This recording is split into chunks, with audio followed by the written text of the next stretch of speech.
আমি মনে করি যে এটা আসলে রাষ্ট্রের আমরা একজন পুলিশ সদস্য কর্মরত হিসেবে আমরা মনে করি কোনো ব্যক্তি কেউ যদি আসলে ইনসিকিউর ফিল করে আমরা আমাদের কাছে সে বিষয়টা আসে তা আমাদের দায়িত্বের মধ্যে পড়ে তাদেরকে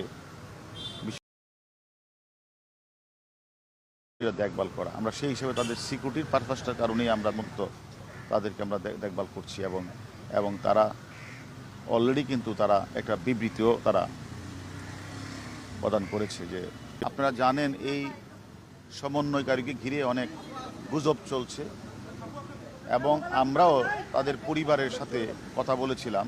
তাদের পরিবার এবং তারা যে কথা বলা সেখানেও তারা যখন ইনসিকিউরিটির কথা বলছিল যে আমরা আমরা আমরা নিরাপত্তাহীনতায় ভুগছি, সেই নিরাপত্তাহীনতার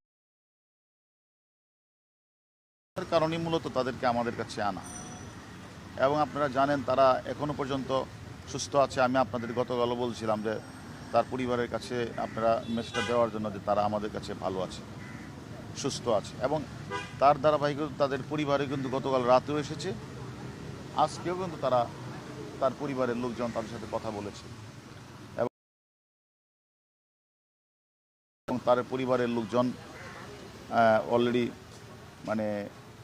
অলরেডি বলেছেনও যে তারা কী পর্যায়ে আছে, কীভাবে আছে।